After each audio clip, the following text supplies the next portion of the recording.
it looks like we're ready for our next run. So we're ready to run, dodge, and shoot our way to Raccoon City as we join Big Scared for a glitchless NG Plus run of Resident Evil 3. So Big, take it away. Hello, thank you, Linear. For those of you who don't know me, I am Big Scared. I am the events lead for the Clock Tower team, and I love Resident Evil. So I wanted to show off one of my favorite games, which is Resident Evil 3 Remake. Thank you so much for putting your donations towards the bid war. We are going to be showcasing the full run today, so we are not skipping the intro. Unfortunately, Jill will be made into a sandwich. So time's going to start when we click in and the cutscene starts. So that's going to be in 3, 2, 1, let's go. Now, the thing about Resident Evil 3 Remake as a speed run is that there are many categories of game, right? We are experiencing Glitchless New Game Plus, so I'll be using all of the New Game Plus items. There are regular New Game Plus, any percent categories. There are categories that don't use this. There are categories that skip this whole intro sequence. And so we are getting a lovely, just firsthand look at all of what this game has to offer. Now, you'll be pleased to know that I have equipped the classic costume. Gamers, we had to do it right here. And because we are definitely going to watch Nemesis throw Jill around, I'm gonna let this cutscene play for you. Thank you so much for your donations to Safe in Our World. Okay? Brad, is that you? Listen, you gotta get out of there. What are you talking about? I don't have time to explain. You gotta get out of there right now. All right, let me grab my... So you might be asking yourself, why would people want to skip this part of the game? And the answer is very straightforward. It's an auto-scroller for the most part. Nemesis seems to be in hot pursuit, but if you don't immediately run, he doesn't chase you. It progresses as you progress. The stakes are a lot lower than you think it is, and in a speedrun it becomes really repetitive because there's a lot of small cutscenes to skip. So, we got our toss around there. I'm gonna hit the ground running, and we're gonna try to get to the city streets as fast as possible. Get out of here. Now, there is a lovely person out here just hanging out. I want you to root for him. He's gonna do so well. Look at him. I believe in this man. We're not gonna stick around to find out how that goes, though. We're just gonna assume the best.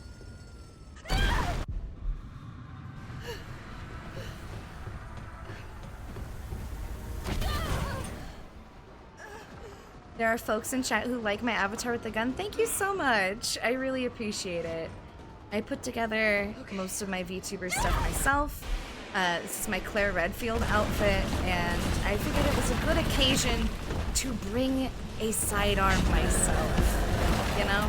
Nemesis here is hot on our heels, and I need everything I need to protect myself. So, thank you for appreciating that. Hey Big Scared, is it okay to jump in here with a donation? Absolutely. Hit me with it. All right, we have a 24-pound donation from Hobbytan that says, I love a bit of art therapy. Heck yeah, trans rights. Thanks for your donation. Hobbytan, thank you so much. Let's go trans rights. Let's see that incentive met. How close are we to the 500-pound goal? I also forgot to mention that Hobbytan put their incentive for Save Emily, and I can check that for you. We gotta be dreaming. It looks like Save Emily is in the lead. Beautiful. No one has voted for Abandon Emily yet, so. Beautiful. Sorry, Brad.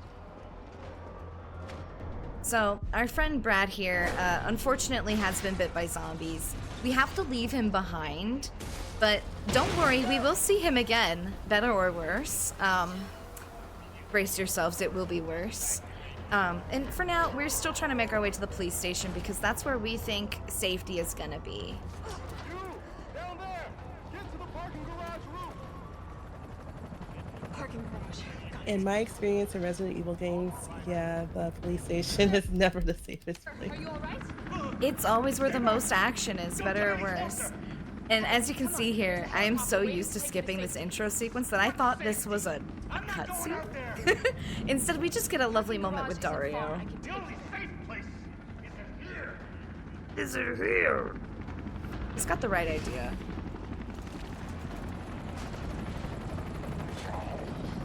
So we are following instructions. We gotta go up to the top of the parking garage, where we are assuming rescue will happen.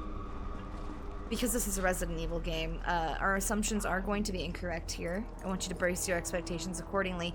But that does mean we get more Nemesis action, which is what your dollars voted for today. I personally love some Nemesis action. Nemesis is so cool. There he is. Now, gamers, you might not have expected the true violence to be against Nemesis here. I'm gonna hit him with my car. It's my turn, bitch. Which, if you are a Resident Evil fan, you might recognize this car as Ethan Winter's car from Resident Evil 7. It's the same asset.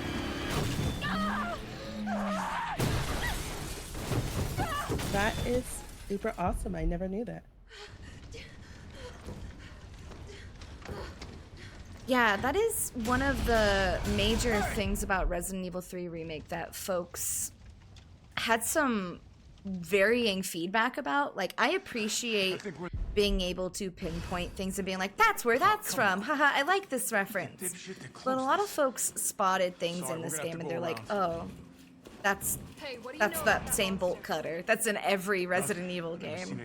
Oh, that's Ethan's car. Oh, that's that same barrel. Oh, that's that whole stage from Resident Evil Resistance. So, better or worse, this is a very efficient game, both as a speedrun and as a dev project. In the spirit of the original Resident Evil 3, it reuses a lot of assets. And that made its development timeline really small. This one came out like a year after Resident Evil 2 Remake. And so at least for me, it makes perfect sense why so many of these things are popping up again. But I think that doesn't necessarily take away from the experience, and I like the way that they remix the use of these things. I am personally team bolt cutters. I love them so much. We need to get you geared up. Head up to street level. You'll find supplies there. All right. Do we have a moment to jump in here with another donation? Absolutely, hit me with it. Awesome. We have a 7.77 pound donation from Mr. Matt Internet, who says, I hope Big has a banger of a run. Let's go, BigScared. Let's go. Mr. Matt, thank you so much. That is quite banging of yourself as well. And I say that affectionately, you Lord of Sausage Hunting, you. That being said, I don't have any hot dogs in this game, but I do have a massive rocket launcher. Linear, if there's other things you'd like to share, now's a great time. I did forget that they also donated towards Save Emily, so that's a fun bit of information for you. I love that. We are determined to save Emily tomorrow morning in the guilt run, and I love that energy so much. We cannot abandon our cousin.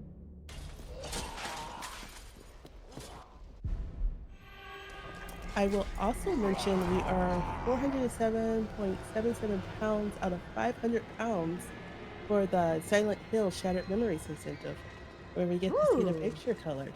That's exciting. We're Just so under close, we 100 can do it. pounds. Yeah. So everyone get your donations in if you can. I love that. Thank you for that update. And if I remember correctly, Silent Hill Shattered Memories is the last run of the night tonight, so we got a lot of time to get there. Okay, so we came all the way down here specifically for one object. It is this fire hose. Now that we have the fire hose, we get to run all the way back to the other side of town where we just were to use the fire hose. And then, guess what, gamers? Once we're done using the fire hose, we get to run all the way back to this room we were just in where we picked up the fire hose to push some buttons, and then we get to run all the way back to where we just were. Isn't this the most just inspired gameplay loop? I'm so glad that we get to traverse the whole of Raccoon City. That sounds like a typical adventure in Resident Evil. It is the most Resident Evil thing. I made a wrong turn there. I was automatically on the next cycle here. Gotta put this out. But if there's one thing Resident Evil does well, it is backtracking. So the fact that it's here, it's just classic to me. Is someone in here? All right, New Game Plus. Why am I examining that? Why am I doing that? Not this. We have access to all the things we need first, so we don't need to pick up the bolt cutters off the wall. We won't need to pick up the lockpicks later on. I also have a couple items in my inventory that you might recognize if you've played Resident Evil 7. They are the defense and attack coins. These increase Jill's restoration, so she will naturally heal some damage in addition to the damage that she heals from playing on assisted difficulty. Additionally, she just generally takes less damage, and her hits hit harder, which you would think wouldn't make that big of a difference since we're using the infinite rocket launcher, but it actually does. If you have the attack coin in your pocket while using the infinite rocket launcher, you have to shoot fewer rockets at Nemesis during specific fights later on in the game. And while these are small time saves, they do add I don't even up. want to think about it. I'm gonna grab both herbs for safety. For the folks who have been watching my practice runs, you'll know that I have been playing it really risky going into this nest. But since we're here during the marathon, I want to make sure that we don't get stun locked into a slow walk cycle. Because every time we get grabbed, we get infested with parasites, and parasites mean Jill cannot run. Gross. So the only way to get rid of them is with green herb. There's 2 at the start of this maze-like area, and there is 1 inside of it. But the one that's inside of it is out of the way, so we don't go grab it. Now, the point of being in here is we have to flip some switches, so that way we can push some buttons. There are 4 switches total inside the maze. Our first one's right there. And then the last 3 are grouped together on the other side of this scaffolding. While I'm running around doing this stuff, if there's anything you'd like to share with the audience, now's a great time, Linear.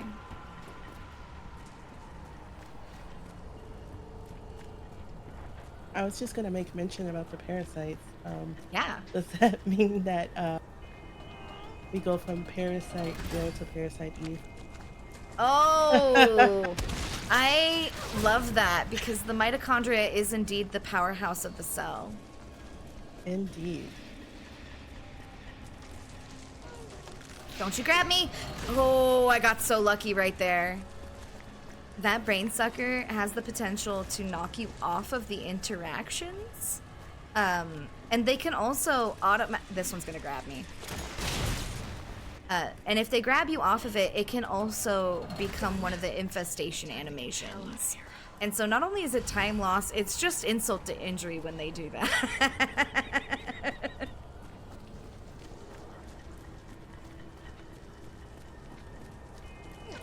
And yes, if there are zombie puns, if there are monster puns, if there are rocket puns, Resident Evil puns, I want to hear them in your donos. Make me laugh, gamers. I dare you. Alright, we've got another walking segment. We gotta backtrack across town to go push the buttons that I warned you that we needed to push. But this time, instead of there being dogs in the way, Nemesis is here, and he's gonna try to give us a firm handshake. If you shoot too soon, he will have iframes, and he will just beat you. If you don't shoot him, he will pursue you, and there is a cost-benefit to letting Nemesis actively chase you.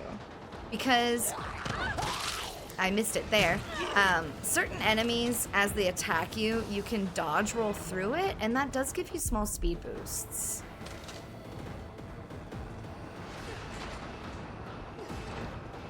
During such an intense scene, do we have a quick moment for a quick word here? Absolutely. All right. So our goal for this year's Time Tick Marathon is to raise 1,500 pounds to support Safe in Our World's programs and services. And we wouldn't be able to do any of this without the support of viewers like you. So thank you for being here, for helping us spread the word about our marathon, and for supporting our efforts towards this goal. As a reminder, you can make donations towards these amazing incentives by putting !donate chat. I think this might be the building. Yes, thank you, thank you. So we're here. We've made it. It's time to push buttons. I hope you're ready. This is a subway puzzle. We need to remember the route. So we need to go to Faust, then Raccoon Sitter. Hey, I'm super. I always miss it the first time because I'm thinking too hard. And then St. Michael's, which is SA. Valid route confirmed. Carlos, it's me. I finished inputting the subway route. SA is always the one that throws me because I'm expecting Saint to be abbreviated ST. It's not. It's just the first two letters of the station.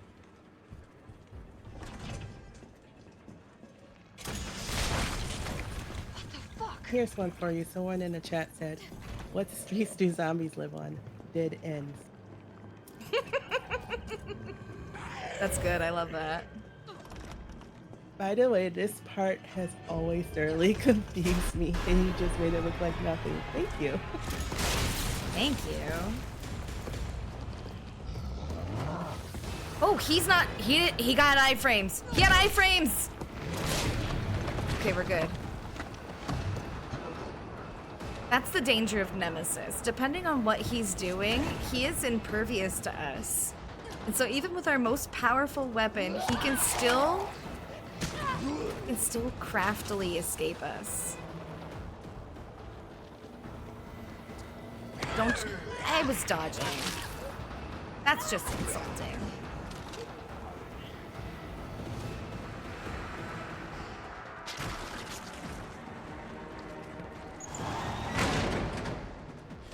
Now, you might be saying, oh no, iframes, whatever will I do? Don't worry, we get them too during certain moments, and they pay off particularly well for us during the final boss fight. Jill has iframes when she's activating a gun that is known as the Finger. Because what else are you gonna give a tyrant? The Finger. And it is quite literally a gun bigger than her. So we're gonna abuse the game mechanics in the same way that Nemesis does. You might also be wondering why I didn't shoot him here, and it's because he's sauntering, he's sashaying, and we have enough time to kick this vent in, and if we're lucky, we'll get a peek of him as we get the cutscene here. No, we moved so fast, he couldn't keep up. Wow, nice. Thank you. We are on to Act 2 of the game, the sewer segment, because it's Resident Evil. Why wouldn't there be a sewer segment? So while we get our bearings in here, if there's anything you'd like to share with chat, now's a fantastic time for it.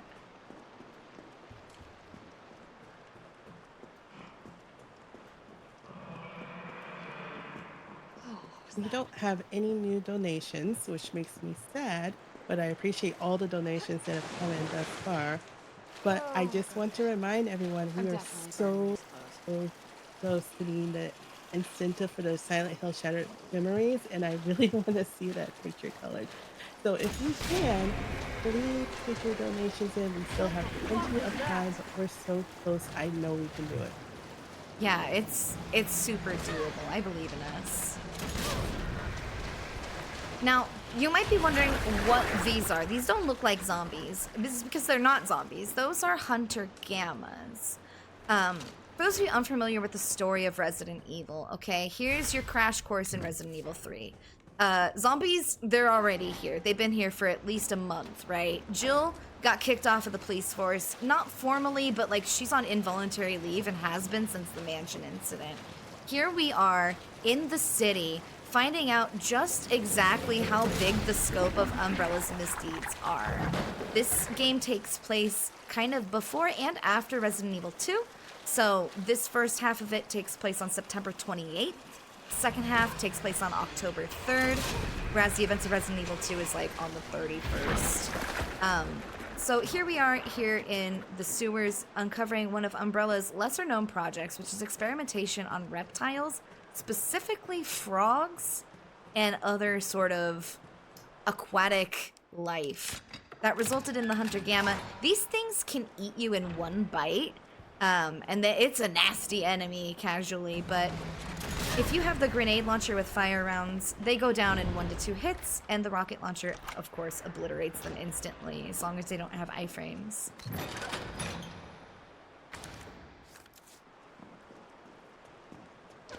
This whole section is just a complicated moving a battery around puzzle. And so once you grab the battery, you gotta make sure that you open the right door with it, so that way you can open pathways to reclaim your battery to open the next door with it.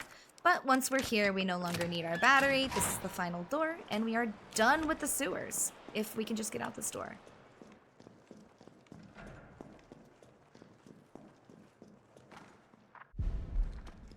Now, gamers, this is the Clock Tower stream team, right? You're on the Clock Tower's Twitch channel. What would Resident Evil 3 be without a clock tower? I have to brace you. We are rapidly approaching it. But first, we have to fight Nemesis. I promise you, get hyped. There's gonna be a clock tower, and it's coming up very soon. It can use weapons? Do we have a moment for another blurb? Yes, we do. All right. So speaking of Clock Tower, founded in 2021, the Clock Tower is a stream team oriented around showcasing the breadth of horror content on Twitch. Whether it's speedrunning, let's plays, podcasting, art, or game development, we've got time for it all in the Clock Tower. We do have time for it all in the clock tower. And also, if you want to keep up with the Clock Tower, you can follow us on Twitter at Clock Tower TV. Join our community on Steam or join our Discord server at discord.clocktower.tv. Yeah, and I just want to add on to that. You don't have to be part of the Twitch team to join the Discord server or the Steam community. Those are open to the public. And so if you just like our vibe, you can hang out. We would love to have you. You all do have an awesome vibe.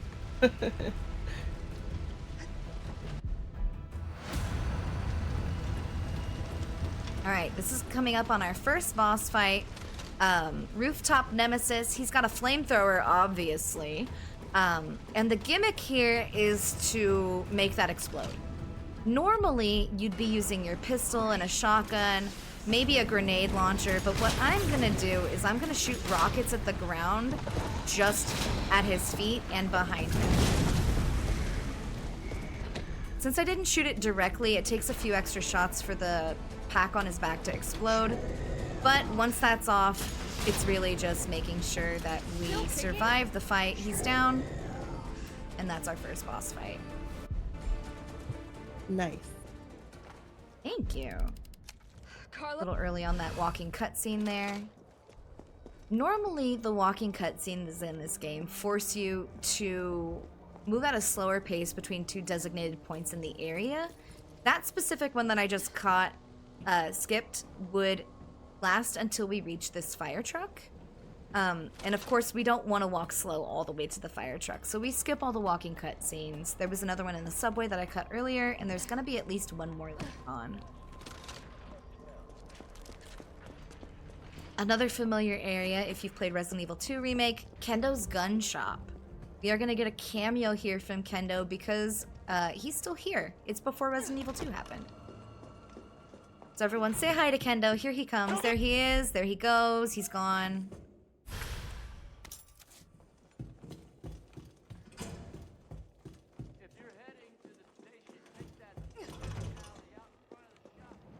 and we have the longest door animation sequence in all of the modern games. I don't know why this padlock takes 89 years to open, but here we are. And I also don't understand why we can't just bazooka the padlock open, because I've tried that. The bazooka will not open that gate. You need the key.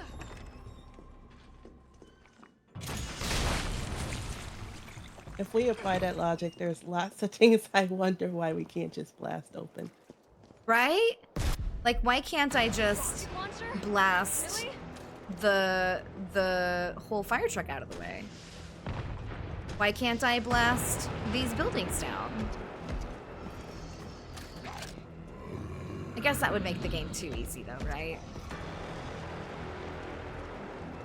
So we're in a chase sequence here.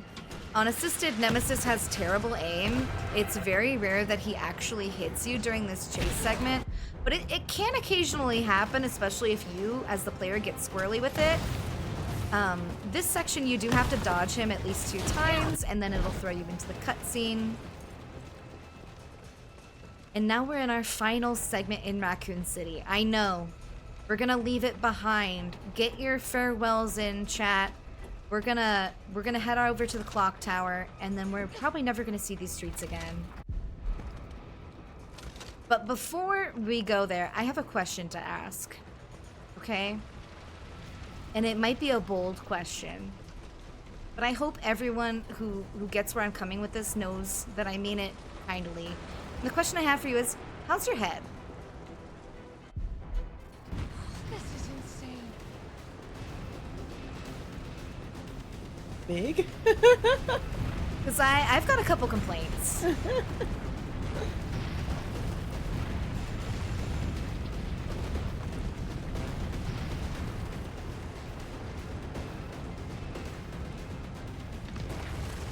So that blast we just noticed was Nemesis dropping down behind us. If we're lucky, he's not gonna schmove so fast that he grabs us or blasts us, which it looks like we got good RNG there. He wasn't super aggressive.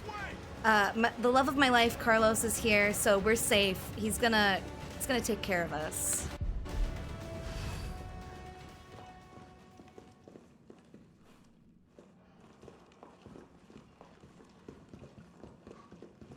Carlos is such a great guy. Carlos, I know we didn't. I adore this man.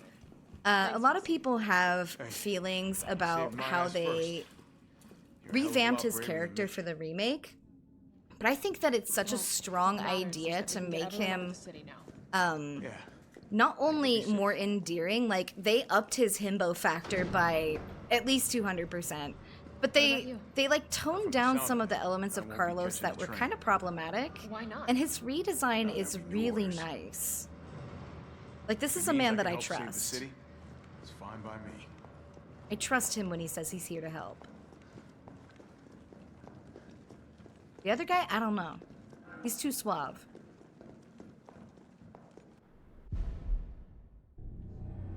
All right, we're on the train. We're heading out. We are schmoving on with the story, which means we now get to play as Carlos. Because this game likes to do a little meanwhile back and forth between our 2 characters. All right. Keep your head So, screwed on, Romeo. you would normally expect Jill to go check out her office or whatever, go to the police station. like a Nah, cemetery. Carlos is the one who goes in remake. Also, say hi to Brad. I told you, better or worse, he'd be back. So, please feel free to put an F in chat for him.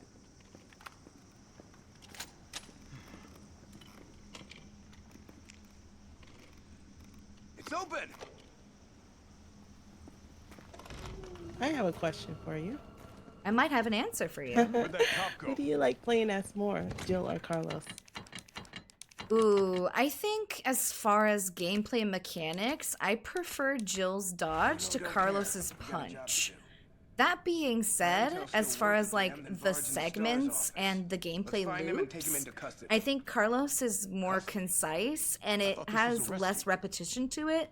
And so it's easier for me to keep track of the Carlos segments than it is to keep track of the Jill segments. Because as you just saw, Jill is like a bunch of back and forth across the city. And it gets really easy to, especially when you're grinding the game, So this forget search and which rescue loop mission you're is on really more like and make wrong find and detain. turns. Whereas Carlos is just like, go upstairs, come down one time, Good to go know. back up, and it's I'll over. open the shutter so you can get through. You stay here and find out what's been going on here at the station. So I think Call you they're if you both find really anything. fun, but they're different, and it's hard for me to Hey. say which one I like more. Be careful. Yeah. You too, man. Plus, I love the way he runs. Look at this man.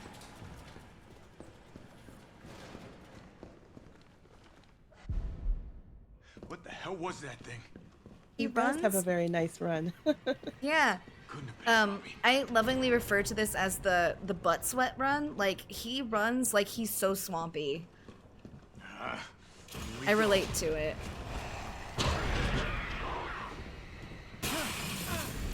Oh, got hit by. Oh, bad luck at that door.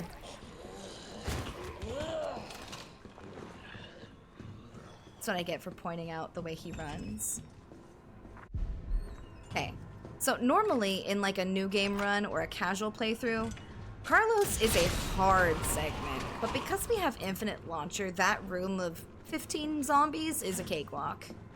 Similarly, the room that used to be referred to as the YOLO room is rendered a very easy experience because we just shoot once and keep running. That being said, it has been replaced by a different room that is still very risky, even with the launcher, and we'll see that later on in the hospital segment. Get off of me. You never bite me. Why did you bite me?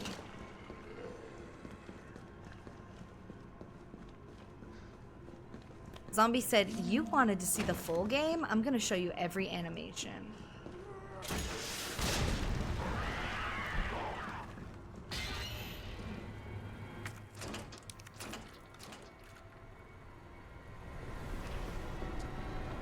Alright, so we don't have the extra buttons, but that's okay. The item we need is in 104. And the only reason we came down here is for this Duracell battery. We saw yesterday, Alan Wake had the Energizer moment. Resident Evil has its Duracell moment. We love batteries in survival horror. Now that we have ours, we can come in here and blow a hole in a wall. Very different usage for the batteries.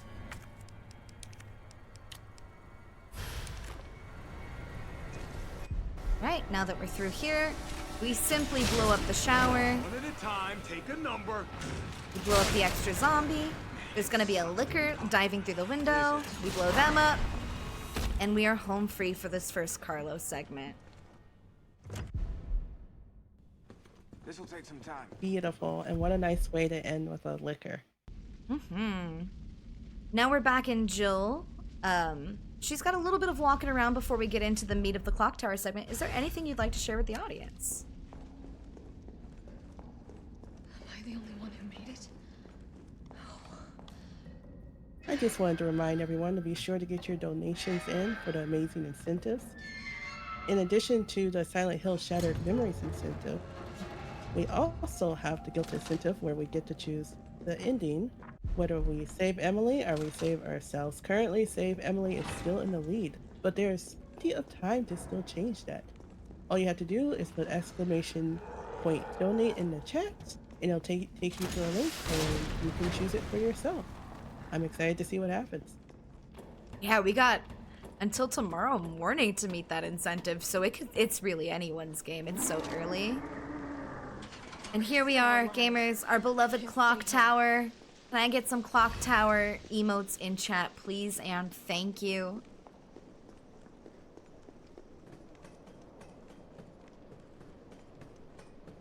And if we have time, we have another donation that just came in. Yeah, hit me with it.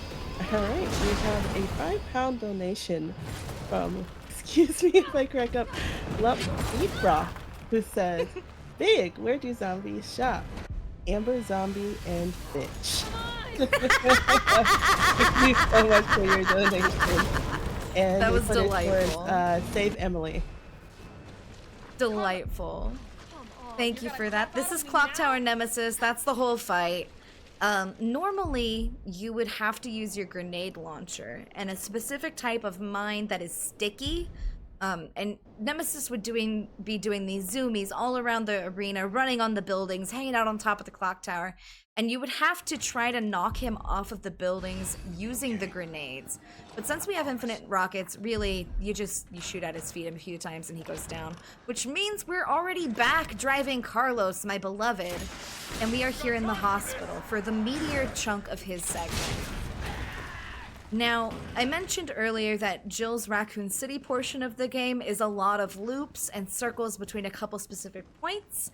That is a very accurate way to describe this Carlos segment.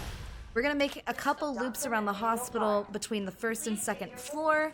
We're going to drop down. We're going to cha-cha slide. We're gonna hokey pokey, and hopefully we get through here without too much of a hassle. That being said, we are not alone in here. There are obviously zombies, but there is a new creature that we will be contending with, and that is the Hunter Beta. For those of you familiar with classic Resident Evil, the Hunter Beta is a traditional hunter. They are the ones with claws and also small, sharp teeth. They are known for their leaping jump attacks, and they can one-shot kill you. So when they start showing up, you know they mean business. But for now, we're busy. We jumped out a window, we grabbed a key, and we're gonna need that when we get right back upstairs.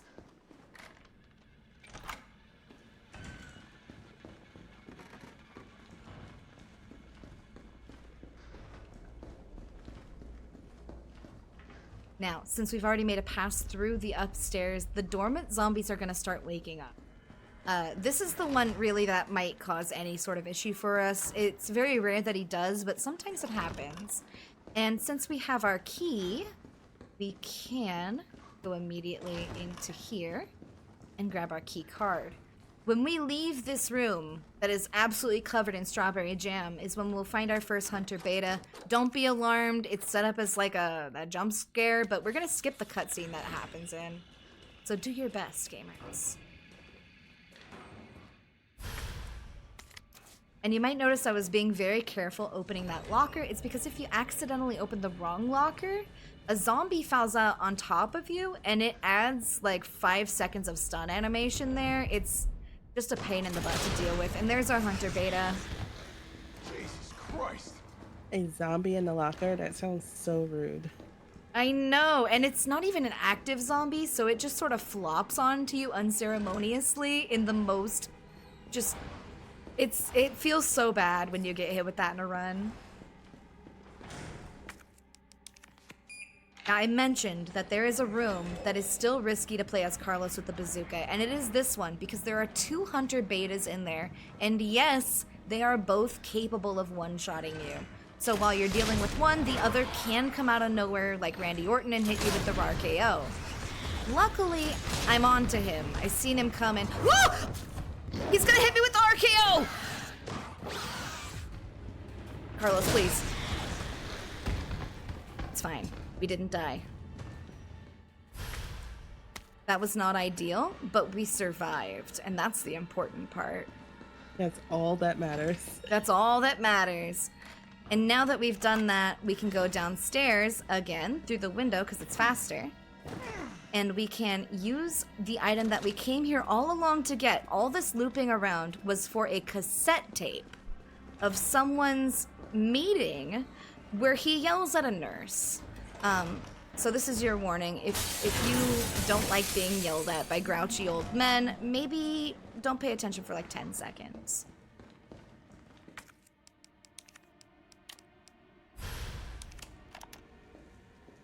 Wow, so much work to be yelled at. Yeah. Who do you think you're talking to? I'm goddamn Nathaniel Bard. That's all we needed. That voice line. And here he is, getting exactly what he deserves. A bullet between the eyes. Because this man worked for Umbrella. He was involved in the research that created the virus and also, by consequence, the vaccine that we are here to collect. But he's not a good guy, necessarily.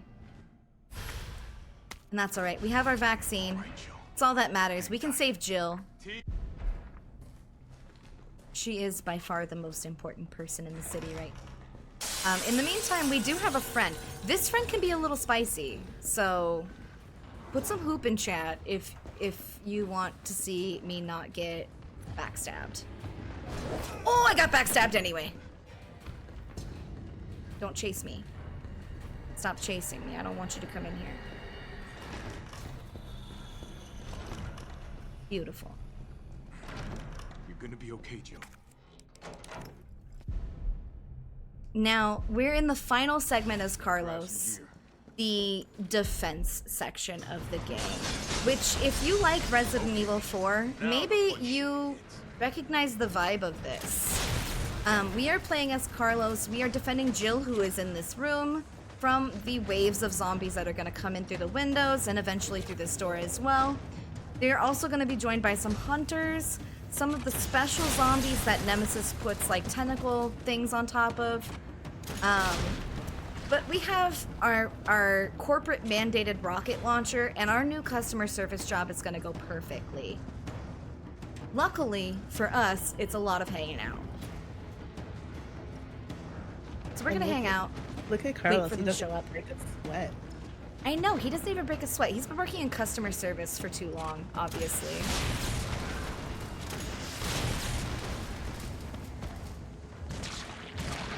Another day in the office. No big deal.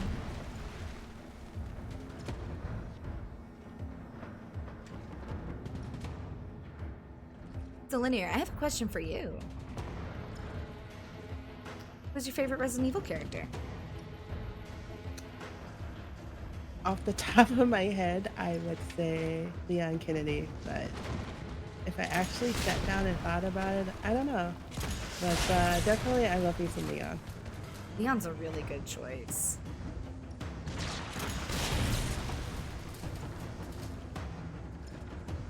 Speaking of which, that is why I'm so excited for the upcoming Resident Evil 4 run. I know! We got a whole block of Resident Evil content. So, in addition to my run, which you're watching right now, we've also got Resident Evil 4 and then Resident Evil Village coming up after that.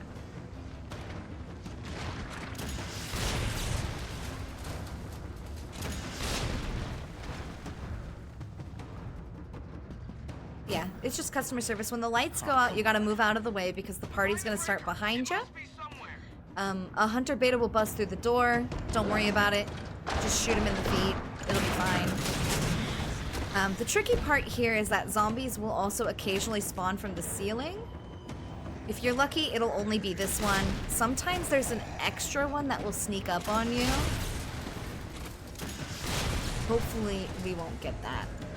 But as long as we hang out near our desk, our job will be easy, and most of the problems will be very obvious to deal with.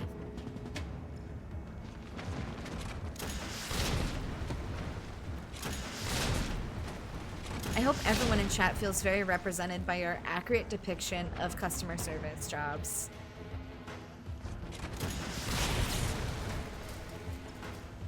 I gotta say, I think Resident Evil nailed it here.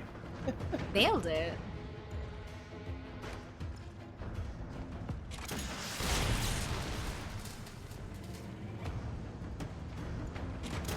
Alright, at some point very soon there's going to be another hunter beta that comes through this window specifically. That's what I'm waiting for. And then once the hunter comes through, there's one more little push of this segment that will happen after a brief cutscene. And then we say goodbye to Carlos for the rest of the run, as far as, like, playing as him. He doesn't disappear. But, you know, this is the end of us playing as Carlos, which means we get no more of this fabulous back-scratching animation. But even after the run, Carlos will forever be in our hearts. Yeah, he would never leave us in a cold, cruel, Carlosless world. He would never do that to us.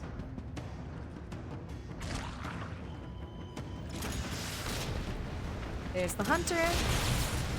So I'm gonna get in position for our next sequence where we need this.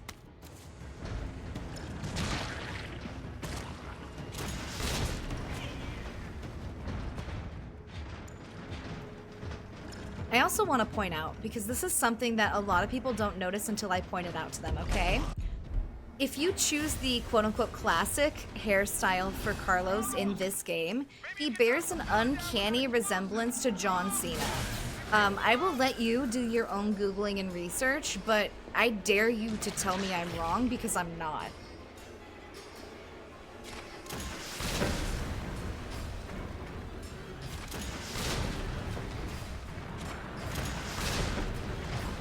And for this last 10 seconds or so of Carlos, we mostly just hold down the fort and do what every customer service worker wishes we could do, and just unyieldingly blast. All right. We are done with Carlos, which means we are in the final leg of the game, and we are resuming control of Jill. Nice, you're just blasting your way through this. Yeah. It's the beauty of the rocket launcher, but even without it, this run is still pretty short.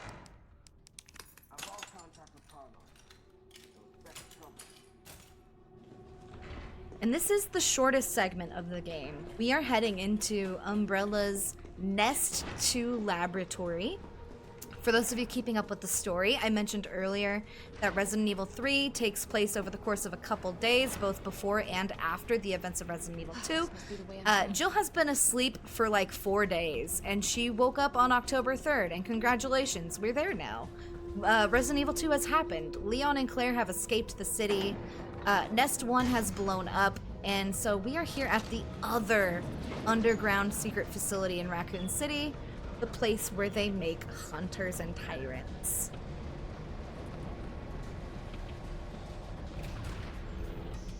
How is it no one in the hospital ever noticed all this?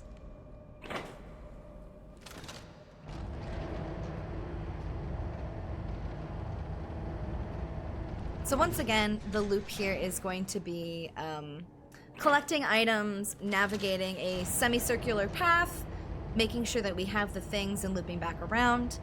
That is more or less the process of this speed run, is knowing where to go and what to pick up. But in here it becomes very tricky because this is a labyrinth of a warehouse. I mentioned earlier that this section is a lot like Resident Evil Resistance. It's because it is structured very similarly to that game. For those of you who don't know, it's one of the asymmetrical multiplayer games that Capcom released alongside these re-releases of older games. And so we have different tasks like moving these elevators, dealing with fuses, dealing with different types of environmental hazards, which are all present in that game at a much higher velocity and frequency.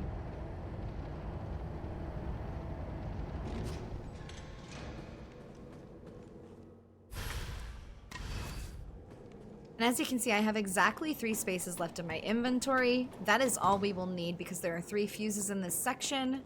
And as long as we don't pick up anything extra, we should be good to go. Oof, bad dog RNG.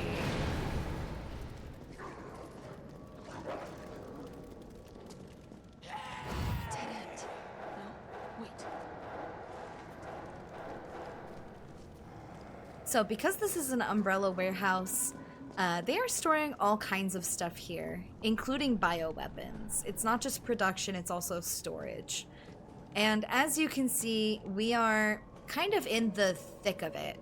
There are these very large containers with security systems on the outside of them, but like most electronic devices, security systems only work if they're powered, right? And so as we remove fuses to put in other places, these containers will be opening. Inside of them is a wide variety of biohazard enemy types. There's zombies, there's dogs, there's both types of hunters, there's the zombies with the extra special nemesis parasites on them, and there are also a rare enemy type that is from the Resident Evil 2 remake Ghost Survivors missions, known as the, I want to say they're Whiteheads?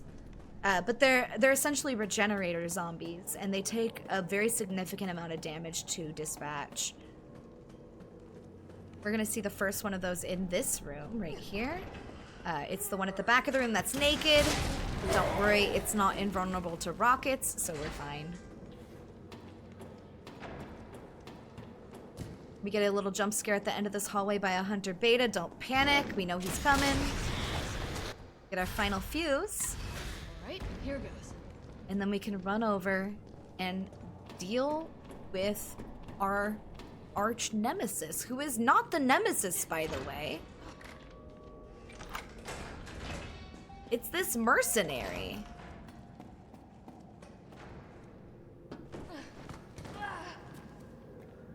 In a surprising twist of events, this is the segment where we realize that Nikolai, the man who works for UBCS, the umbrella for biohazard response team, is maybe not there to help like Carlos is, right? That he's stirring the pot, that he's actually gathering data on the nemesis and actively egging them on against you, that he's sold out his teammates, including beloved Tyrell here. We have not really talked about Tyrell, but I just want to say that this man here, I love him. Find the vaccine up In a ahead. casual playthrough, he's really cool, and the speedrun does not do him justice. Unfortunately, like most named NPCs in Resident Evil that are helping the main protagonist, things are not going to go well for Tyrell, so I need you to brace yourself accordingly and also put a F in chat for this man, because he's going to die in a cutscene here any moment now. And there he goes. He's gone. We're never going to see him again. I miss him already. But we still have Carlos. We do still have Carlos. And we are here in the lab proper. While we're walking around picking up a couple objects, is there anything you'd like to share with the chat, Linear?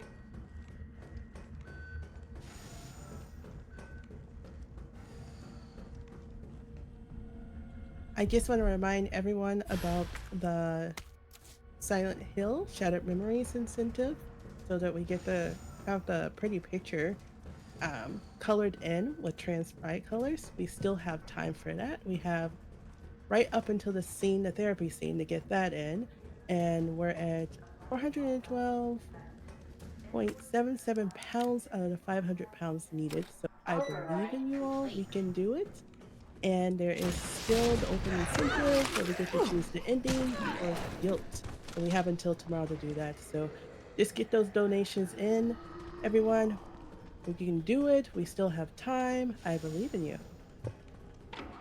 I would love to see Schmumbler color the picture in transcribe colors tonight. I think that would be a really nice capstone for our evening.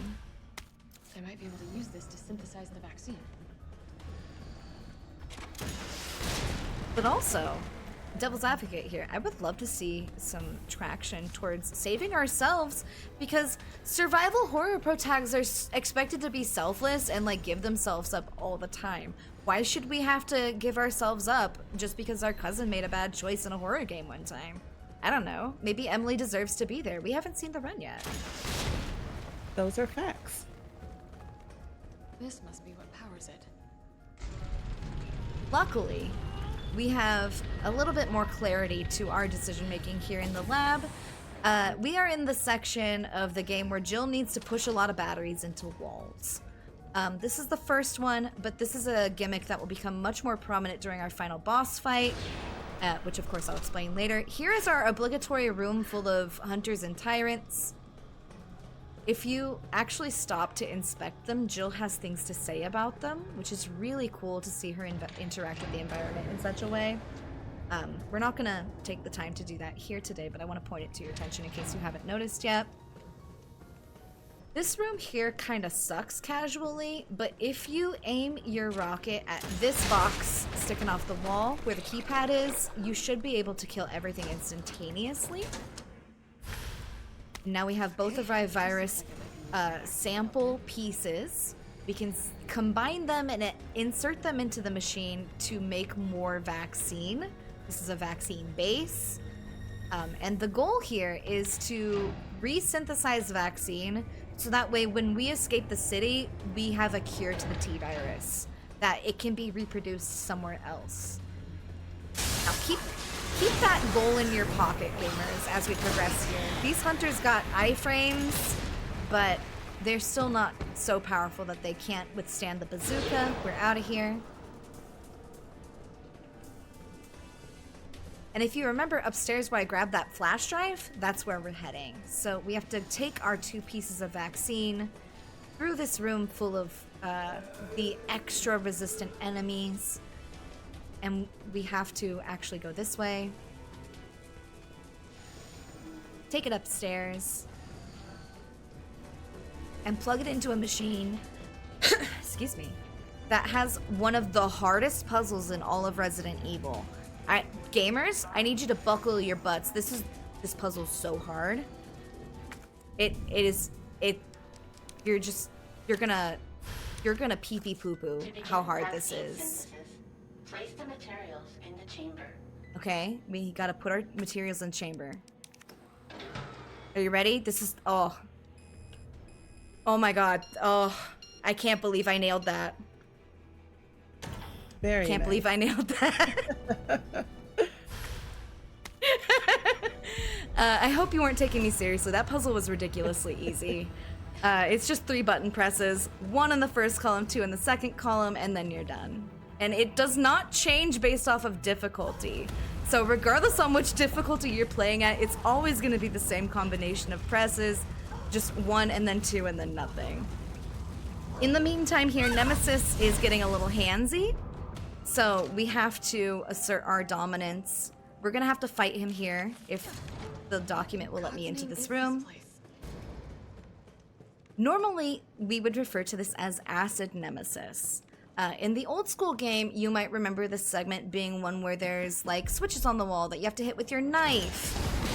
The intended mechanic here is to use these tanks that are around the arena to stun and also dispatch Nemesis. But because we have infinite rockets, we can just sort of end things early.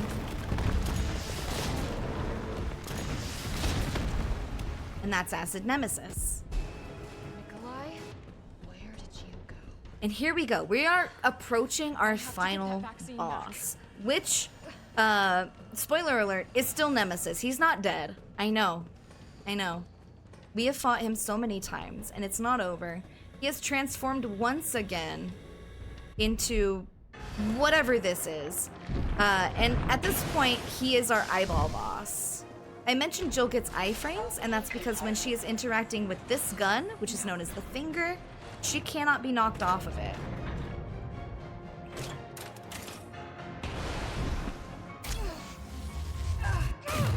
So let me just give him the finger real quick. Looks like 1 was not enough.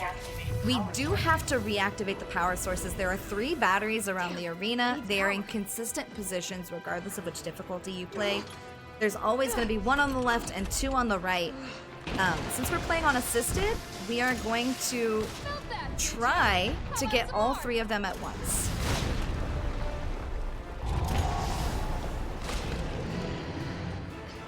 So the goal here is to push this one in while Nemesis is falling. This will give you enough time to run over and push the second one before he starts to get back up. And if we have timed this correctly, we will have enough time to run across the arena, past his arms that are blocking us, and actually push that third one in. If we timed this incorrectly, he can knock us off of this, but it's not super likely. I don't think it's gonna happen right now. Go ahead! I'm gonna put you right back on your ass. Perfect. That was beautiful. Very nice job. All right, we're gonna give him the finger.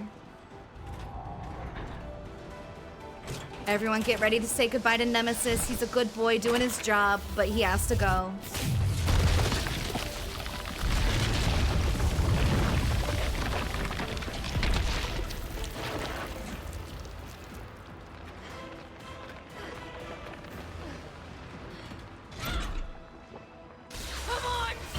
All right, there he goes. He dies in a cutscene like all of our enemies do. And onward we are to the absolute final moment of the game. You didn't forget about Nikolai, did you? He's actually our nemesis. He's our rival. And so we must confront him as well. I want to remind you, way back at the start of this run, I emptied Jill's pockets. So she has only in her pocket right now a set of lockpicks, a bolt cutter, a couple keys that are no longer useful, some coins, and this rocket launcher. I point that out because she absolutely does not have a pistol on her. And yet, you will see the moment we get up onto this rooftop, Jill will do magic. She's a great magician and sorceress. She has a pistol. And that's time.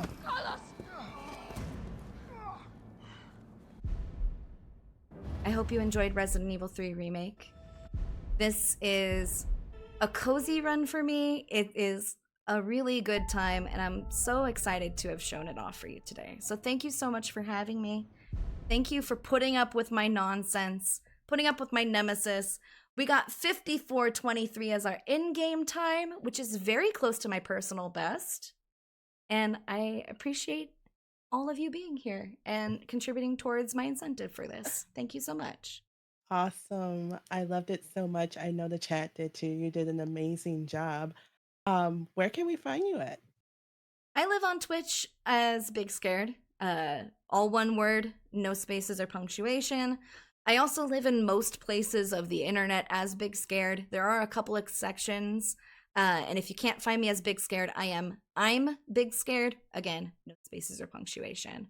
So I'm on most of the places, most of the platforms, and I look forward to hopefully seeing you in those places as well.